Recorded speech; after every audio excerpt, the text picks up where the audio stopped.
Hi, hello, good morning mga mamshi, mga popsicles, mga ka-aura, mga kapamilya, kapuso, Aurora from Valenzuela. Welcome ulit dito sa kusina. Ayan. Kung ba't ako nasa kusina, ay kakain ako ng saging na saba. Oh.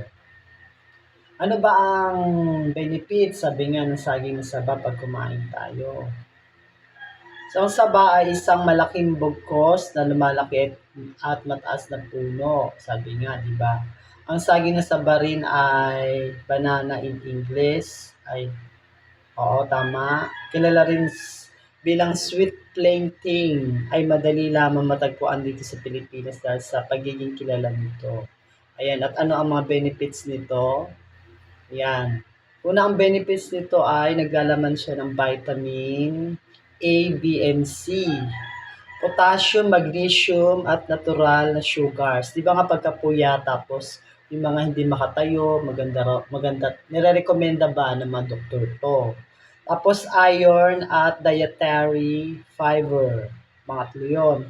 Pang-apat, phosphorus at calories. Mga benefits siya ng sa pagkain ng saging na saba. Pang-lima, nagtataglay siya ay pang-apat, tama, 1, 2, 3, pang-apat, nagtataglay ng tryptophan, isang amino acid na maaring isama sa vitamin B6 na tutulong sa palakasin ang produksyon ng serotonin ng katawan. O di ba? Grabe kakaiba talaga.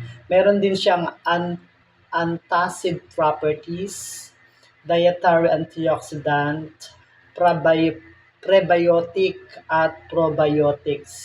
Yan ang benefits ng saging na saba. Ano ko lang siya, share ko lang sa inyo.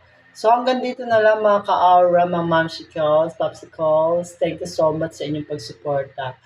Aurora from Valenzuela. Thank you, babush! Babush, babush, babush.